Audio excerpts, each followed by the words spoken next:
So, how'd you do tonight? Lose as usual? Yeah. Oh, darn. Now you won't be able to buy that beautiful fishing pole you wanted. When will I ever learn?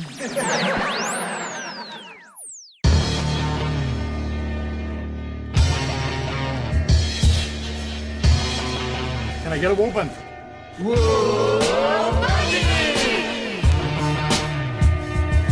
No Man presents, live from the nudie bar, the Married with Children podcast.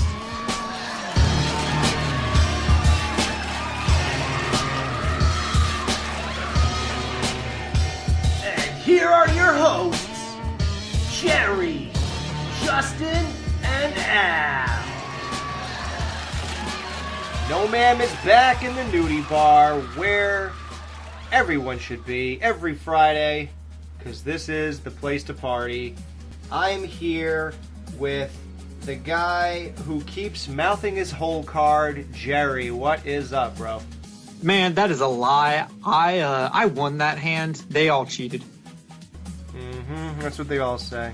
That's what they all say. One guy who doesn't say that is joining us tonight, as always, the guy who just wants his $300 back, Justin. What's up, bro? I just really need my money back, dude. Even though I don't have a wife, I'm going to be in trouble if I go home without it. So, can I get it back? Whoa. At least complain about them cheating like I did. Exactly. It's always someone else's fault. Remember that. Oh. This episode is called The Poker Game. One evening, Al takes Steve to watch a poker game with his poker-playing friends. Steve gets the feel of the game and sits in for one of the men, but he ends up losing his paycheck to Al.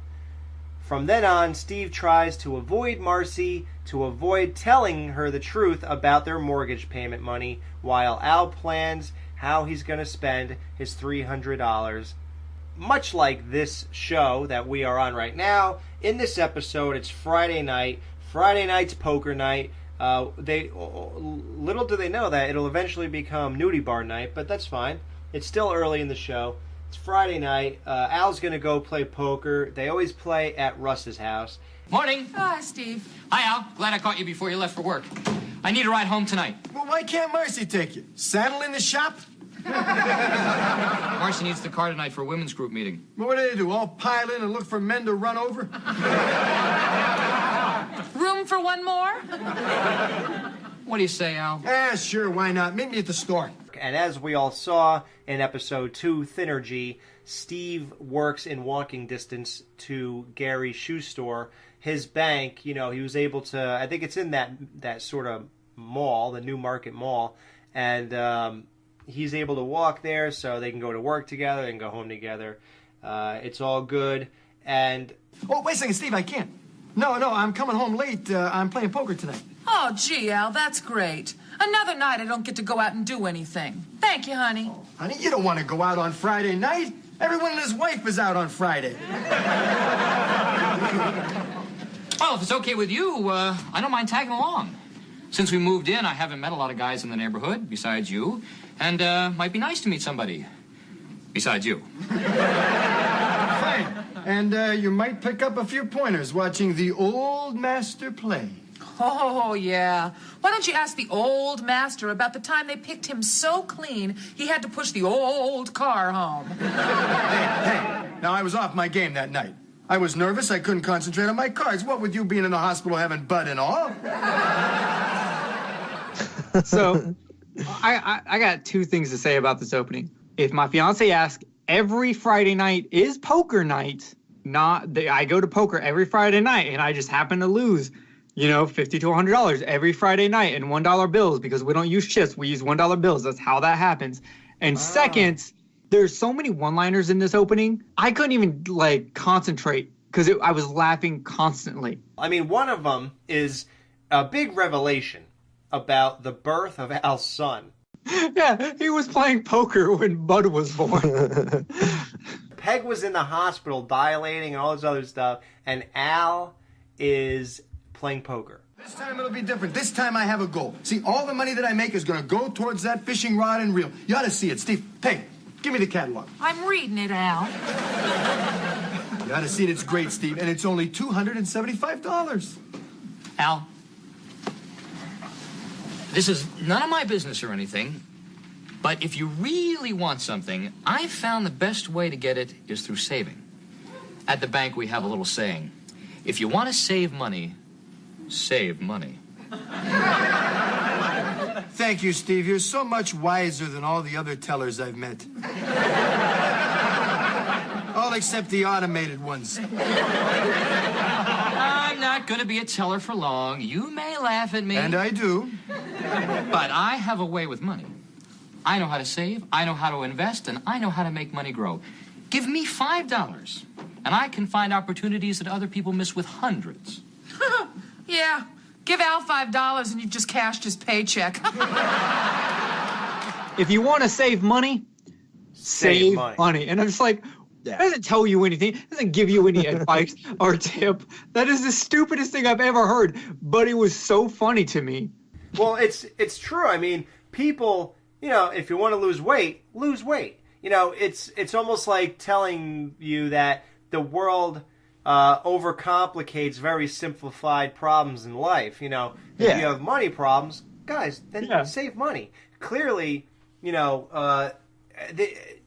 everybody has different situations, but if you really look at, most of the time people spend frivolously, and then they'll complain about money, and if they, dude, don't go out to eat 3 times a week. Dude, don't buy a movie every Tuesday. Dude, stop going to the movie theater every Friday. If people do don't drink 5 nights a week, don't smoke anymore. Whatever it is, there's a lot of simple ways to do things that people find complicated. Stop eating pizza all the time and you won't gain weight. Stop with the ice cream every night, Stop giving your money to bums so that they can buy prostitutes. Right, exactly. So, yeah, he's part of his own problem. So it's like stop complicating everything. If you want to save money, save money. So that's pretty funny. The best one-liner out of this opening, though, has to go to Al saying, you don't want to go out on a Friday night. Everybody and their wives goes out on a Friday night. Yeah, she's just not going to be part of that club. Well, what we find out, another revelation, not revelation, but first time I think that we get some insight about it, is that Steve's job, he's just a bank teller. He's literally the guy at the window when you go to cash a check or something. And it's still above a shoe salesman, but it's, not far. Well, I'm glad you said this because you're the one who said you couldn't believe it when it was revealed that Al's a shoe salesman because, you saw his house and... Yeah, I make more than he would, with my job. And, I don't have all that stuff. It's just funny to me, but, I love that they finally tell us what he does. Have we learned what Marcy does yet? Because I know, but I don't know if we've learned it yet. I don't think it was said out loud yet. Okay, well, it's bank related. She's in a higher position in the bank than he is. And she makes all the money. She is the... Yeah, she's the breadwinner. That's why she laughed at Al a few episodes back, the tax episode. Is that all you make? Yeah. Well, I just looked it up. Shoe salesman salaries. This is today's rates. In Nordstrom, it's $877. JCPenney, $872. Macy's, $873. And in Foot Locker, you can get $10 an hour. But what's does it say anything about commission and what is the minimum wage where you're at? The average shoe salesman salary is $17,000 a year, filtered by location, based on 27 salaries submitted anonymously. How can he afford all 17? Yeah, it's just that he has a family of 3 and the wife doesn't work. It just seems like, Jesus, it would be so hard. You'd be scraping every penny at that point. Yeah. Yeah, he would be a starving shoe salesman. It would all make sense. They get to the poker game. It's at Russ's house. What do you guys think of Russ's house? Okay, Russ is the black guy, right? Yeah. Okay, I couldn't tell from this, but Alex, you might know from your knowledge of the show. Is he single? I don't recall seeing him in the future. Because, I only say that because, some of these guys we noticed from, the Neighborhood Watch, But with him, I was like, he's got to be the bachelor of the group because he has a poster of a barely dressed woman on his wall. And then, like, when you see other places in that room, you see, like, there's framed guns and stuff like that. And either he has a really laxed wife who doesn't care about his man room, or he is single. I think he's single because even having the guys every Friday, like only the single guy could have everybody go to his house. Yeah, for sure. Well, his wife could be at the women's group meeting with Marcy. Yeah, right. Or she could be working nights or something. So I just was wondering if it's ever spoken or not. I don't know why that bothered me, but if I was putting money on it, if I was sitting at the table gambling and putting money on it, I would say that he was single. Are you gonna have a tell? I love the whole poker night. I love the man talk. Me too, man. I really do as well. Do you do that? Either of you guys do that, or have you done it in the past? Like building a woman thing? Not the building a woman part, but just talking about like women in general. Like I've never been. No, I mean like playing poker, like with the guys. Oh yeah, No Limit Texas Hold'em is my jam. Yeah, you do that still? Oh yeah. This day? See, I've always wanted to get into that because I used to play a lot of poker when I was actually 15 or 16 at a neighbor's house.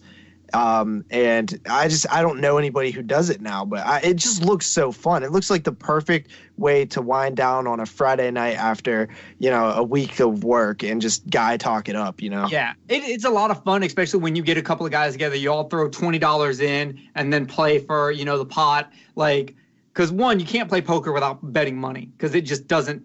If you do it's not fun. Yeah, you have to have the money involved. But so my dad has poker tournaments a lot, and I remember when my mom kicked me out of her apartment, and I had to move from Alabama to Georgia with my dad, and I got kicked out for bad reasons, so it wasn't like I was going up there as a reward. So the first day I get there, he's just like, "Hey, I'm going to a poker tournament tonight. Do you want to come?" And I'm like, "Yeah." He's taught me a little bit about poker. I know enough to play. So I go, and it's at this dude's house, and the whole dude's basement is decked out, this huge man cave, and there's 2 different poker tables plus a side poker table. So this is huge, and it's like a $50 buy-in. My dad pays for my buy-in, and I actually ended up winning that night. Wow. The only big pot I've ever won, and then and my dad even let me he made me pay him his $50 back. But he let me keep the money and everything. But I love playing poker. But it's hard getting everyone together, especially if you got buddies. I work nights, so all my buddies that work mornings, it's hard for us to line up to go play. But definitely, if you can get a couple of people together, have everyone throw in $10, you'll have a blast, man. It is so much fun.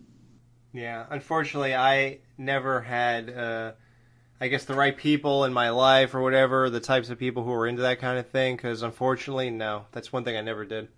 Really? I almost was sure you would, you're the kind of guy that would be doing that would have those kind of setups. Yeah, it would seem like it would almost be at your place too, even though you're not single. Yeah, I did have gatherings like that, but we did other stuff. When I had people who came over on a regular basis, I was in a band and we used to do music together. So we never did this. What did you do in the band? I produced the songs. I played guitar and wrote the lyrics and so everything sang them. Okay. Other people did bass, another guitar, drums, and they wrote some other guy wrote a few songs. What was the name of the band? Tears and Vomit. Yeah. That is punk rock as shit. Okay. I was excited. I don't know. I picture Alex music wise, if he's in a band, it's definitely going to be a rock band, but I picture it more a metal, not hair metal, but maybe an AC/DC metal, Guns N' Roses metal, not punk rock. I don't see Alex going, "Hey guys, did y'all listen to that Black Flag album? That was really good. TV Party Night. That's my jam, guys." No, we were more of the Smash the Pumpkins Nirvana age, so we were more influenced by that, yeah. Who, did you wear flannel? The other guitar guy did. I never really did that much. Interesting. I was just curious, because I've heard some of the stuff you've done musically before. I've heard, the rap? The rap, but it wasn't rock, so I was just curious. I was like, oh, he was in a rock band? What did he do? Did you write any songs about the slasher killers of the world? Yeah. Figured so. It's called "They're Gonna Get You," and it's on YouTube. I actually know that song. I've heard it before. White masks and butcher knives. Oh, that's that song. I know that one. How do you know that, Justin? I don't know how I know that, but as soon as you said "Tears and Vomit," it reminded me of that song. I don't know if I just found it. It was on the Skeleton Crew or something. It might have been that. I don't know, but I've definitely heard that song. That's so It's actually pretty good, honestly. I like that song. Thanks. Yeah, I'll try to find it. Don't worry, I'm not gonna play it on this show, guys. Don't worry about it. Yeah, they're like, we're not into horror. We don't want to hear about that. Anybody been to Gus's Diner lately? The new waitress. Yeah, like, what is she, man? Like 25? Yeah, it's a great age. Just before their butts start to sag and they start wearing Reeboks. Bet $1. She's perfect. Well, she's great, but she's not perfect. Her eyes are a little too close together. They're vacant enough, but they're not perfect. Pair of Queen's bets. Yeah, if you want a perfect woman, you got to build her in your head. You know, it gives you something to do when you're making love to your wife. I like that Connie Chung. I like Connie Mack, too, but neither one have any place in this conversation. Now, for the perfect woman, let's start out with the legs. Catherine Bach. I'd say Tina Turner. A little too muscular for me. Jamie Lee Curtis. Okay, now let's talk tush. Sigourney Weaver. Nope, monster touched it. Yeah. Jamie Lee Curtis. Okay, it's Hooter time. My time, Jacqueline Bigset. A young Bridget Bardot. Now that's our perfect woman. Nope, gotta have a brain. Why?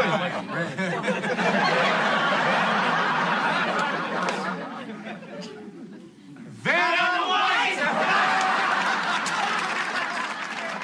What do you guys feel about Jamie Lee Curtis getting so many props? I've never thought she was super hot. Like, she looked kind of hot in prom night. Well, you know what they're doing it from, right? Because this is 87. I'm guessing. That Arnold Schwarzenegger movie, right? No. Oh, what is Trading Places. Trading Places. I don't know that. That's where she was topless. Was that where she's standing in the room topless, or? Yeah. Because I know that, didn't she do like an Arnold Schwarzenegger, like True Lies or something? Yeah, and she was super hot there. Besides, like, that, but what actually bothers me more, one of them says Sigourney Weaver's ass, and have you seen Alien? She doesn't have an ass. Like, I love Sigourney Weaver as an actress. She does not have an ass. I don't want to think about her ass. Both of those two actually fit in the same category as, for me, and it's the category of a lot of people think they're super hot, but I don't. Both like Jamie Lee and Sigourney. You know who I have that with? That the world thinks is insanely hot, and I do not. I've never had an inkling of sexual drive or whatever to them in any way, shape, or form. Cameron Diaz. No, she's okay, and especially the opening scene of The Mask where they go up her legs and that skirt she got on and the dress. Oh, no, that's hot. No, it's Angelina Jolie. I knew you was gonna say Angelina Jolie for some reason. Yeah, I don't see. I think she's like a 5 out of 10. I don't get it at all. So now, this is a great joke. They have to pick a brain for the perfect woman that they're building, and they pick Vanna White's brain. What is she from Jeopardy? Wheel of Fortune. Wheel of Fortune. Okay. She's the letter flipper. Yeah, she turns letters for a living. But she does have to focus on which side she has to go back to, because if she starts from the left, you have to keep on going all the way to the right, and if you come from the right, you got to go all the way back to the left side. So it does take a lot of brain power to remember what side you came from before you turn that letter. So she's not that stupid. Now, what's really interesting about it is that she actually comes on this show eventually. Really? So she must have missed this episode. Now, Barney, one of the guys at the table, and, obviously you could tell that we are horror fans, and if anybody else who's listening is a horror fan, you'll recognize Barney. He is Harold from Friday the 13th Part 3. the opening scene with Harold and his wife when Jason steals his clothes from the clothesline? Oh, Holy shoot. shit, I I didn't didn't even notice that, bro. Wow. I thought you were like, when you first brought up that, I thought you were like, because they brought up Jamie Lee Curtis from Halloween, it's Sigourney Weaver from Alien. I did not even realize that dude is from Friday the 13th Part 3. Yep, that's Harold. Now, this one guy, which I thought either his acting is really bad or I thought he was lying to these guys. He said he has to go. They say, oh, come on, what? He goes, well, nothing. Oh, come on, tell us. All right, well, I got to take my wife to the ballet. Like, it just reeks of either horrible acting or he's completely lying. Like, either... I think it's just the bad acting, Alex. I think that was really supposed to be what he was doing.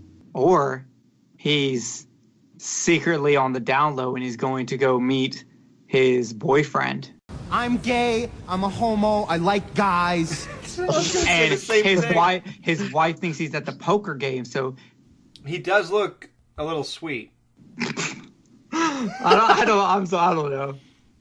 No, he does. He looks like he uses like hair conditioner and... Yeah, he's definitely not the guy who makes armpit farts. That I didn't laugh at the armpit joke. The armpit fart thing at all. I laughed at Steve looking at his arm trying to do it. That's what I was going to say. I laughed way harder at Steve trying to do it himself because just the idea of Steve doing it was hilarious to me. Right. Well, for two reasons you didn't laugh. One, it's a 30-year-old joke that should belong 30 years ago, and even then, I'm not sure I would have laughed. But I don't. I guess I think only as a child can you find that funny. So I'm actually surprised anybody at that table thought it was funny. But yeah, Steve definitely sold that one. Thank God. Otherwise, it would just look like a terribly dated joke. Yeah. That we shouldn't even be laughing at anyway. So Steve, once this guy leaves for the quote-unquote ballet, secret boyfriend, Steve says he's going to get in the game because he has everyone pinned down, Oh, come on. I can't believe you are losing to these guys. I've only been watching for an hour. I got the whole rhythm of the game down. What rhythm? It's pretty obvious. Look, you take Russ. Whenever he's got a bad hand, he shuffles his whole card as if he thinks it's going to change. Whenever Barney bluffs, he taps his chips. Dead giveaway. Norris, he never bluffs. He won't stay in the game unless he's got three of a kind. And you, Al, you stink. I thought that the episode was gonna go a completely different way than it actually ended up going. Right. I thought everybody would hate him or something. You know where he messed up though? He knew everyone's tails, but he didn't know Al's because he just thought Al was terrible. Yeah, he said you stink. So Al can't beat the other guys, and Steve can beat the other guys, but Steve can't beat Al. So in that scenario, Al gets to win. Yeah, how weird is that? He didn't pick up on Al's bluff. Wow. But I'm going to bring this back up later in the episode. So I just that's why I had to say that.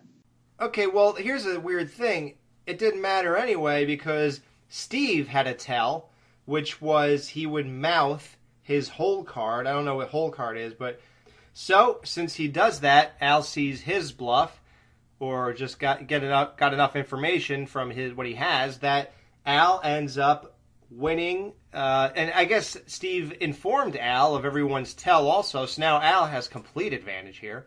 So he knows Steve's tell, and now he knows everybody else's, which he apparently was unaware of earlier. That's why he kept losing. So now Al is the master. He goes ahead. He wins $300. Are you okay? Come on, Steve. You had a good time. You met some good people. And you lost $300 to a good friend. I don't know how much of that money is Steve's. I don't know if they're implying it's all Steve's. I really don't know. But the important thing to know is that is Steve's share of the mortgage. Yeah, you're right. That's really weird because there were other guys in the game. So all the 300 should not be just Steve's. Right. That's a big mess up. It is weird. Can't believe I lost my share of the mortgage payment. What am I going to tell Marcy? Steve, you're a man. Lie like a dog. Tell her you got mugged. We got jumped by 4 guys. I fought off 3, but the little guy beat you silly and took your money. You're enjoying this, aren't you, Al? Well, you're the one had the rhythm of the game. Wasn't my fault you couldn't stop mouthing your whole card. I gotta tell her the truth. I got no choice. Well, I wouldn't. I have to. She's gonna ask. Here's what I do. I walk in the door. Before Peg can say a word, which means I gotta be quick, I tell her how great she looks. Then if it's real rough, I grit my teeth and throw her a quick one. She's so grateful she forgets what she's gonna ask me, and even if she says something later on, I'm asleep. Would you give Steve his money back, even if you made an agreement like, all right, look, I see you need this for mortgage, but I want you to give me $50 a week for the next 6 weeks. Would you arrange anything like that, or would you just stick to, whoa, it doesn't work like that? Al, I know this is something that isn't normally done, but I was wondering if you could kind of give me my money back. Wait a second. This is over the line. Okay, how about this? Just loan it to me. You're just going to take it back to the poker game next week and lose it because you stink. I stink? I tell you what we'll do, Steve. You're real good with money. You know how to invest it and make it grow. How much was it you said you needed to find those opportunities other people miss? $300, Al. No, it was $5, Steve. Make it grow, buddy. This is how you treat me? This is how you treat a neighbor? This is how you treat a man who calls you friend? Yes, it is, Steve. Give me the 5. Well, I honestly, if I was in that same situation, I would probably do some sort of arrangement like you just said, but I would lose 150% all respect for that man, because that's just something you don't do in gambling. It's to even put somebody in a position like that, you're just a lame ass dude. So, well, I actually agree with Justin, but here's my only thing. If it's someone that I play poker with a lot, then it changes again. With Steve, he was new. You know, if he loses it, I'm like, sorry, dude, you lost it. Now, if it's someone that I play with a lot, I might work out something. But if they ever ask me to do that again, I would be like, you're banned from the poker table. They shouldn't be playing if they can't afford it, is my thing. Yeah. Yeah, why did Steve, how did it get to that point? You know, Well, actually, how did it get to that point? So here's what I think. At some point, did him and Al start throwing in more money into the pot than they should have? Like, because it doesn't make sense for all the $300 that Al won to be from Steve, because he specifically asks Peggy to get his $300 back.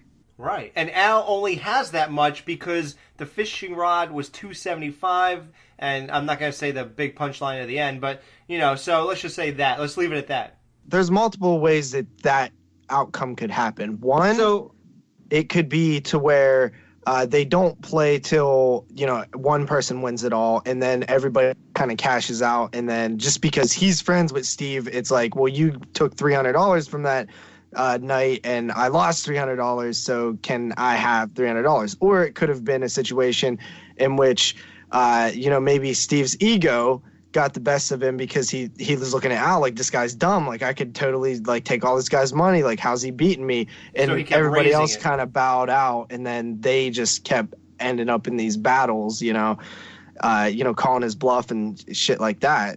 So I think it could have went one of those two ways. Yeah, maybe it's not all Steve's money, but all Steve knows is he lost 3, Al has 3 that he didn't have before he walked in. So yeah, and he doesn't know like Rusty or whoever the guy was. Right. Russ. You know, Marcy's eventually gonna ask for his portion of the mortgage, and $300. I mean, their mortgage, and this is not unbelievable because an average mortgage now is $2,000 or a little over that, $2,000 to $2,500, unless you buy like a way more expensive house. But the average like working person is about $2,000. So back then, I could see 1987. It was probably, believe it or not, it's gonna make you sick. It's probably 600 to 1100, you know, for these types of people. That's all it was in 1987 to live. Because I remember my parents bought their house in 1979, and I think it was like only $86,000 or something like that. Steve, I was worried about you. Did you have a good time? Well, you know, kinda, you know, considering. Oh, well, I'm sure it was hard on you, being the only one there with the strength not to gamble.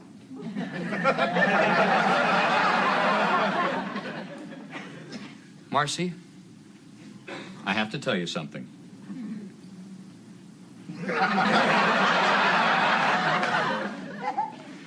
You look beautiful. More beautiful than I've ever seen you. Oh, Steve. Your lips are like wine, and I want to get drunk tonight.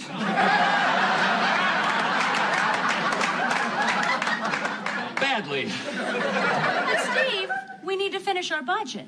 Damn the budget. A man has needs. The way he distracts her from asking for this money is that he keeps having sex with Marcy, you know, like, you're so beautiful, you know, and then they have wild sex, and she kind of forgets the question that she just asked him.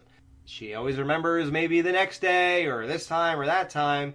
You know, Al's at the shoe store, he insults another woman.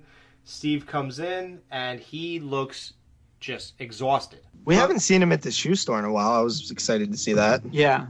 Yeah, not since Patsy. So Steve's pecker is, he doesn't even know if it's going to work anymore. I mean, she is giving that thing a run for its money. And he's the guy who she bragged about every 36 hours. So the guy who could go every day and a half even he is feeling this one. Oh, yeah.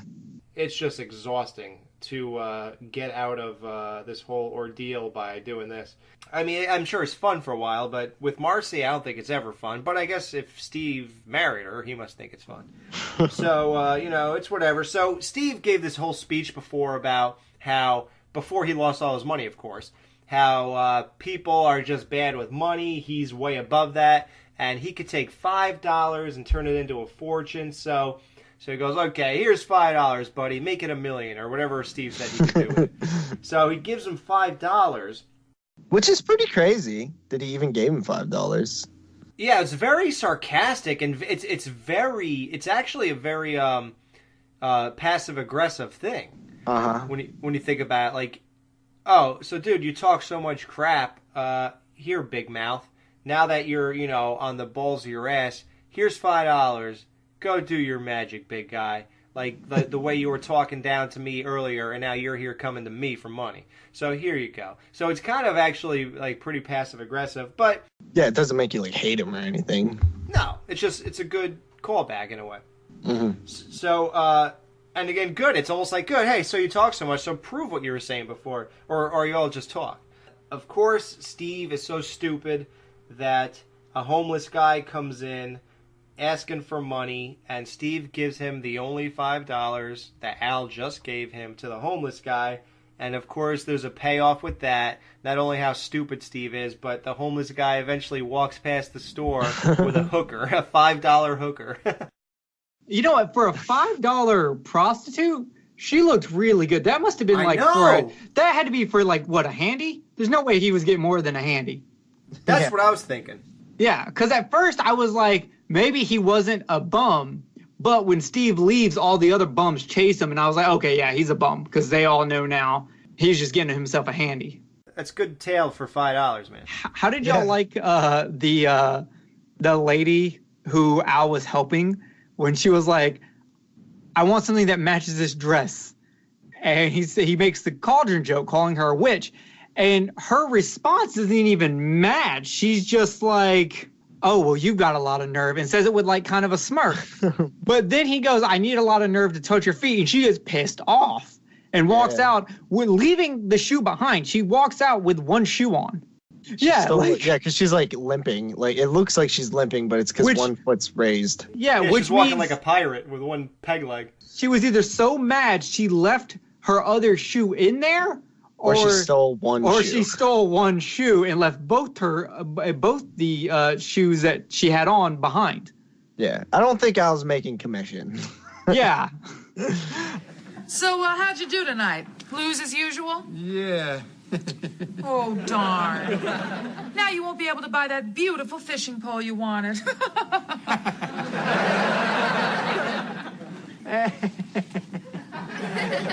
When will I ever learn?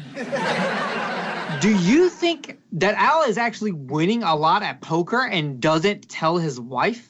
I think he probably loses a lot, but I think he just doesn't tell her when he wins either, so it just seems like he always loses. Because Peggy's like, you will never, I can't believe you. And he's with a smile on his face. He's just like, when will I ever learn?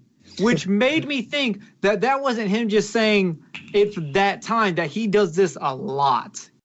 You know, I can't give insight on whether or not he does it a lot, but I know the one thing, like the whole thing behind that is, it doesn't really matter how people view you.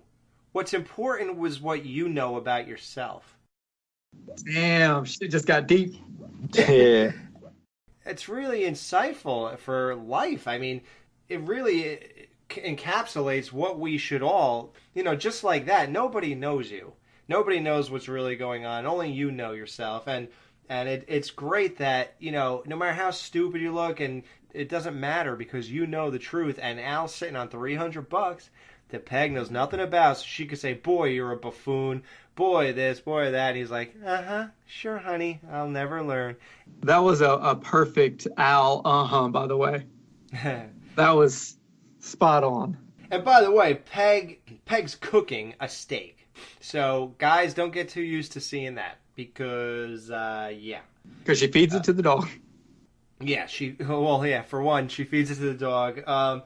But, yeah, she's cooking a steak for Al, which is so bizarre. Once you're in season, 5, you're going to say, oh, yeah, that's so crazy.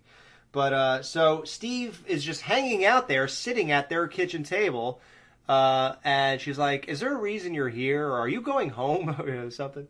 What is, he says he's as happy as a duck in orange sauce.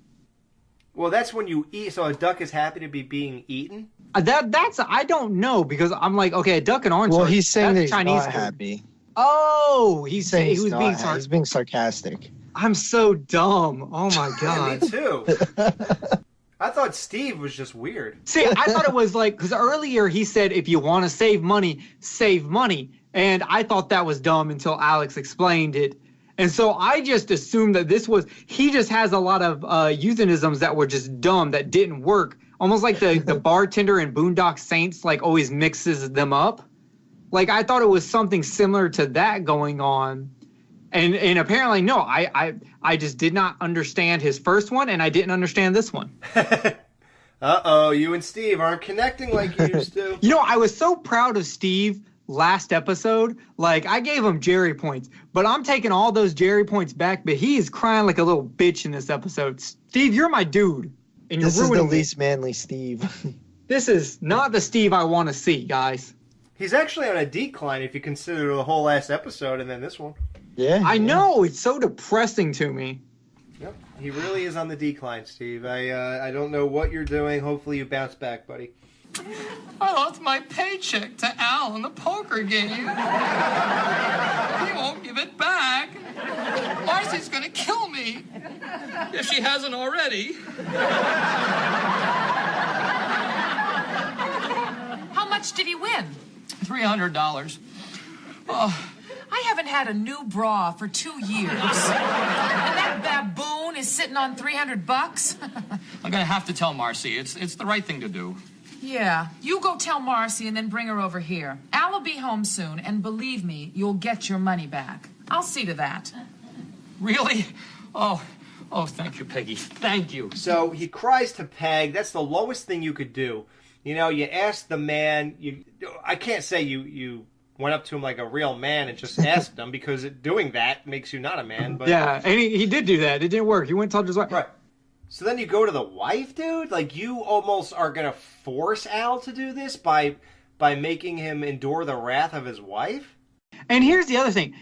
Steve brought up how good he is at saving. Why does he not have any money saved up that if he lost his $300, shouldn't he have, $200 saved up saving to replace this $300? In my head, I was thinking, okay, $300 is obviously a lot of money. It's nothing to sneeze at, obviously, but he seemed like the type of guy who he would be okay if he got robbed for $300 or something. You know what I mean? He wouldn't be the end of the world. Yeah, it is really weird that this is like the end-all, be-all $300 on him. Yeah, it just, to me, it seems like he would have this kind of money put aside, and maybe he's afraid that if he uses that money, that Marcy's going to know about it. And yeah, 'cause it's missing from an account. Well, here's the weird thing. He is a bank teller, which is a lesser job than... Yeah, he just takes a quarter from each roll and... Yeah. Oh, yeah, that was great. He was contemplating how he could... But here's the thing. Now let's put it in perspective. That's really $1,000 today. So, could you guys lose $1,000 and still pay your rent or mortgage? I don't know what you guys got, but could you still? That bum would be giving me $5 to go behind a Kmart right now. I'd be screwed. Yeah, I'd be hurting, but I mean, I'd figure it out. I would make up an excuse like I got robbed or something. I wouldn't go cry. I can sell stuff. If I need $1,000 right now, I can make $1,000 right now selling stuff. So could I. Just with my collection. I know you got fucking boxed NES stuff, don't you? So. Oh yeah, Little Samson cart only is going for like $900 right now. I can just sell that and get almost $1,000 right there. Jerry, I would like to hang out at your house one night this week if you are free. Yeah, come over. I got this really good Kool-Aid. I just got my Cosby sweater out the cleaners. Oh, God. Never mind. I'm good. I'm busy. I've got this very succulent ham. We've seen Steve's house. There's nothing he's going to be able to sell in that to make up that kind of money because all the nice stuff just got flushed down a toilet and or is his wife's. Or it's in Buck's mouth. Yeah, or it's in Buck's mouth. Like, so what does Steve spend his money on besides his sweaters that look overpriced?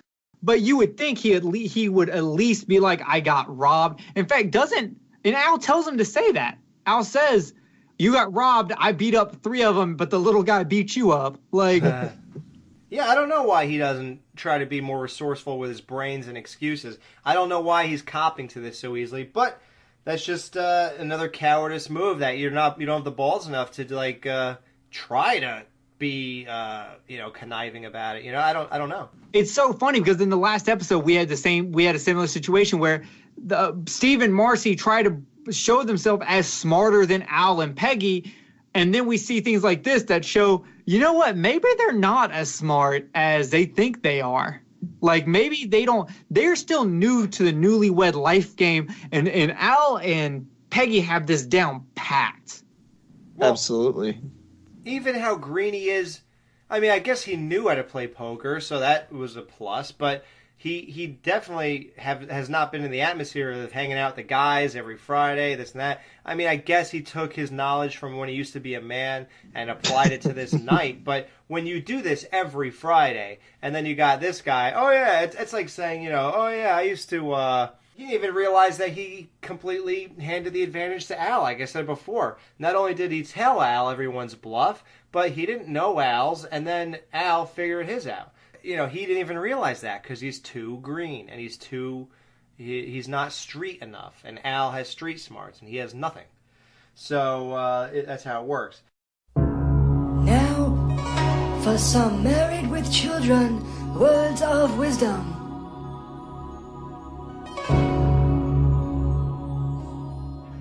Press button A for Eastern philosophy. Press B for last night's basketball scores. Press C if you like your own personalized videotape of you pressing C. You have pressed A, heavy Eastern philosophy. Now, can you please tell me what a woman's body has to do with selling beer? All right. Number 1, if it wasn't for beer, there'd be at least 3 people who probably wouldn't even be married.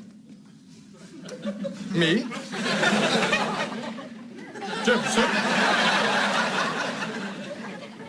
And probably Lisa Marie Presley.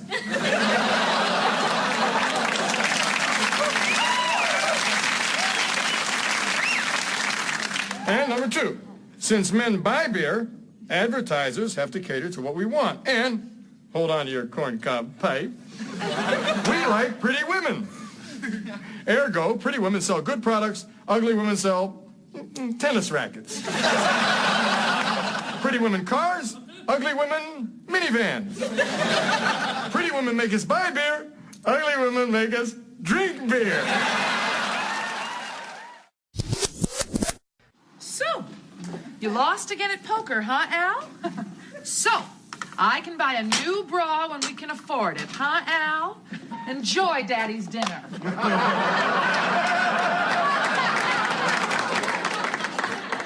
Hi. What's for supper? Al, Steve told me that you won his money in the poker game. You cannot keep the money. Where did this rule come from? When I lose. You don't play cards and then sit down and when it's finished you say, hey, give me my money back. That's no fun. If that's the way it worked, I may as well stay home with you. You know, it's bad enough that you lied to me about winning the money. But Al, these are the only friends I've got. I like having people to talk to. You know, people that will come over to the house even though you're here. That makes them special, Al. Now, I want you to give him back his money. From me. I can't. I spent it. Oh, Al, you are the lowest. Now, what did you waste that money on? Al, you know, he knows Peg, and he knows Steve. He knows Steve enough that he figured out that Steve will be desperate enough to eventually go sink as low as going to Al's wife about this. Somehow Al could tell. And he did a preemptive strike. He went to, like, today, probably Walmart, and went to the, you know, how they sell jewelry at Walmart? Yeah. Who would ever buy jewelry at Walmart? Like, you know that your wife or girlfriend's going to hate it. Yeah. He went there and got a cheap, like, necklace or something like that and presented it to Peg as if this is what I spent that $300 on. This is how much you mean to me, and I wanted to do something for you. I got you this. Oh, Al. It's beautiful. I love it. Oh, honey, I don't deserve this. I felt kind of bad about not ever getting you anything. Oh, you are the sweetest man in the whole world. Now, honey, I'm just going to go upstairs and try this on, and then I'll come make you a nice, juicy steak, just like the dog had. Oh, my God. Forget Steve doesn't exist. Yep. At this point, Steve said, okay, I'll be back to collect the money once Al gets home, because Peg said, you absolutely will get your money back. And he's like, yes. So he thinks that she's giving it to him, and he's going to get his money back while this is happening. So she's floored. She goes upstairs. She wants to see herself in the mirror. She's in love. Oh, it's priceless, Al. No, it was $15. But you, my love, were $275. Hank, I'll be down in the basement. Okay, honey. And this fishing rod was $275. Which Yeah. you add those together with the $5 he gave Steve and then the $5 in taxes he paid for those stuff, and that's $300 exactly. Wow. That's good. See? That's why you're in sales. Yep. Yeah. You better get that money back. All taken care of.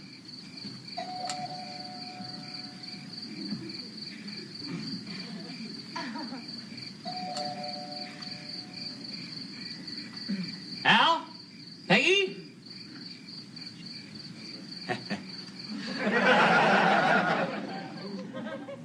Guys? It's me. Where's our money, Stephen? Marcy, you look beautiful.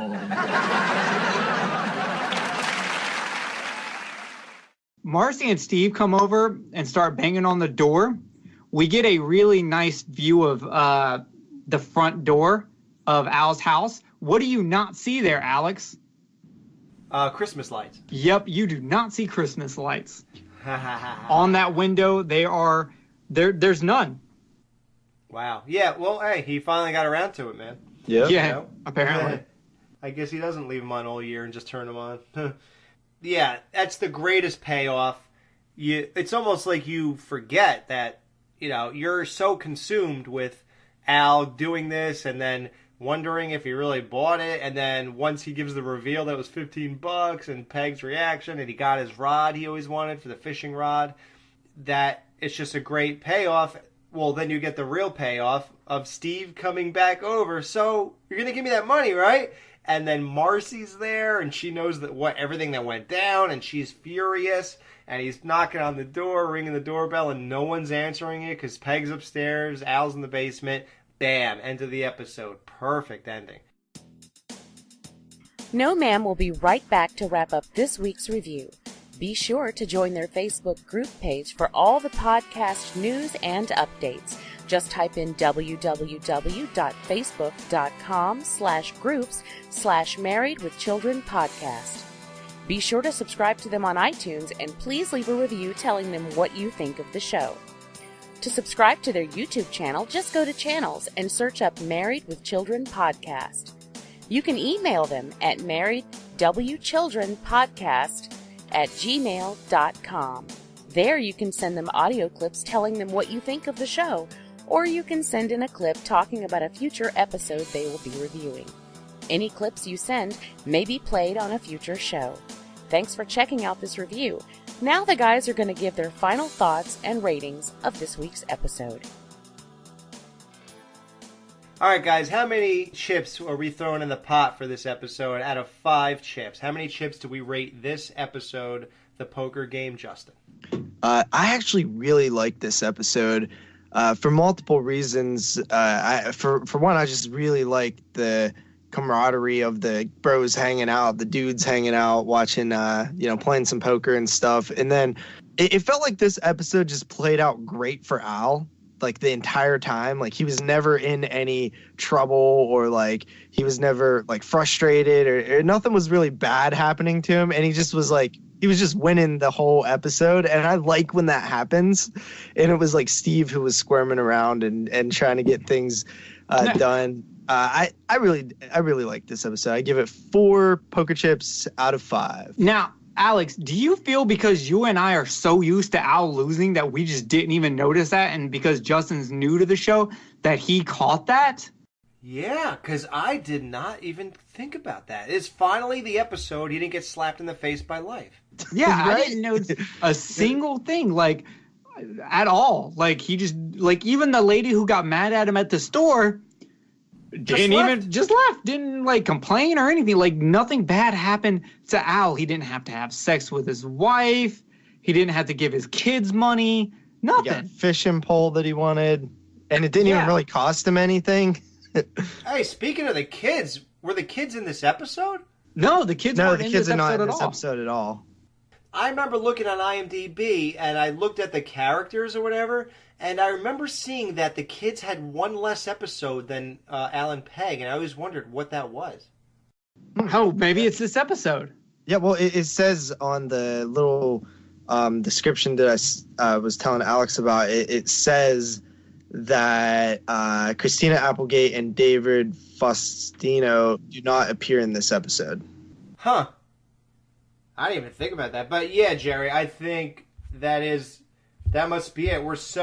Sometimes we're caught up in the flow and the routine and the whole kind of vibe of the show and what usually goes down that, man, I guess we sometimes miss the curveballs, you know? We missed, I don't even know how I mentioned the kids not being in. We didn't even talk about that. So I forgot what was said. Oh, he said that he didn't have to give the kids money. Yeah. He didn't have to give his kids any money. We all missed that, and we all, except for Justin, missed Al. Wins the episode. Scot-free. He got out of it. That helps me out so much, actually. Okay, so originally I was giving 4.5 poker chips into the pot. Wow. I wanted to give it a 5. I really wanted to, but I could not. I said in an early episode, I'm only going to give a 5 to episodes that I feel do something so amazing, so classic, so introducing something that sticks around forever. And you know what? I think I'm bumping this up to a 5 just because Al did not get hit in the face. Originally, this was a 4 because my boy Steve really let me down, you know. But then I was like, but you know what? It's such a. This might be like my second favorite episode so far, with my first one being the 16-year anniversary one, because I really like the ending to that one. But like, this will be an episode I will always. I think this will be in my top 10 episodes of all time. Wow. It had one of the best openings of any episode, with just one-liner after one-liner after one-liner. I loved the poker talk. I love the guy. I'm a big poker fan. I love the guy talk. I love the parallel of that and the girl talk. I loved, even though Steve acted like a little bitch, I loved like the scene where Steve is confronted by his wife about, we got to go do the budget, and he looks at Al, then looks back at her and lies straight to her face with the whole, "You look so beautiful." And she's like, "Well, what about the budget?" And he's like, "Screw the budget." like that was just very classic to me. I really, really liked that. And I thought this episode is a nice change of pace because, one, it's actually focused on someone besides Al and Peggy. And we actually get to go outside of Al's house to the shoe store. But most importantly, we get the poker. Yeah, Russ's house. Yeah, we get Russ's house. I thought that was fun. So you know what? 5 out of 5 poker chips. I'm all in. I'm not bluffing. Call my bet. I dare you. Damn. Wow, that was a good way to put it all. I love things like this. I love, as I explained in the last episode, I love parties on shows like this. I like when everybody gets together. That stuff is great to me. I love atmosphere. I love new scenery. Whenever they go somewhere different, that is very nostalgic, or 80s or whatever. Just the vibe. This was a great one with all the guys. It was just as cool as the party last episode with the kids, and you get some great dialogue like building the perfect woman. We knew everybody they were talking about, and how cool is that? We knew everyone they were talking about 30 years later. Yeah, that is cool, man. Right? How crazy. So that's just awesome, and it makes it feel timeless in a way, and it makes it feel so ahead of its time. And like we said, a lot of interesting things came out of this episode, and Steve just totally, he just showed the worst element of his personality and all that kind of stuff. And it's cool to see Steve like that, because Steve always portrays himself as better than Al, smarter than Al, this than Al, that than Al, even to the point where in this episode he talks like he could turn $5 into this and everybody else is an idiot. And so to see Steve at his weakest is actually very interesting, and it's a new angle on his character. So now we get to see that Steve is not the so confident, invincible guy he likes to portray. He thinks he's younger than Al, and he's way ahead of the game, and nope, he's just even to the point where we find out he's a bank teller. There's a lot of things about this episode that expose Steve not being so amazing as he portrays. And he even admits it by saying, I'm starting here and eventually I'm going to own the bank or whatever, be manager, whatever, promotion. It's really great that this exposed a lot of that kind of thing, which, we all sort of knew was there. Al certainly knows it's there. That's why he didn't give him any guy code in the last episode about the come and go motel.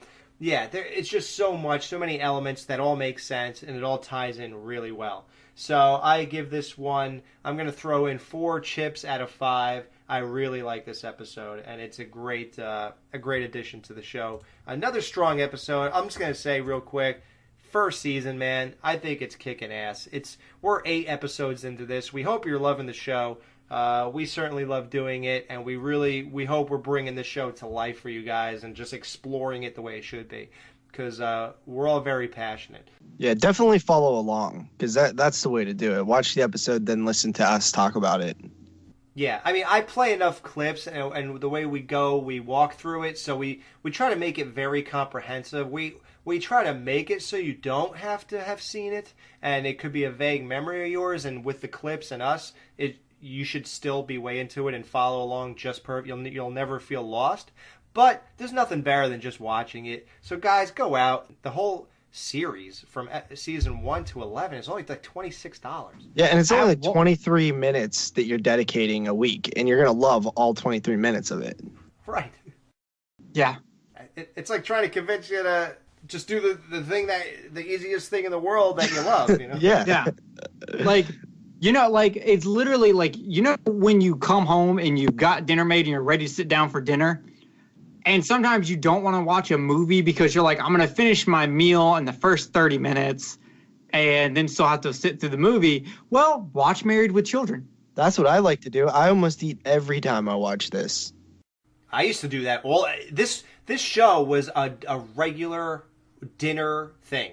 I literally, at the time, I already had the DVDs. This was 2008. I used to not have dinner without Married with Children playing.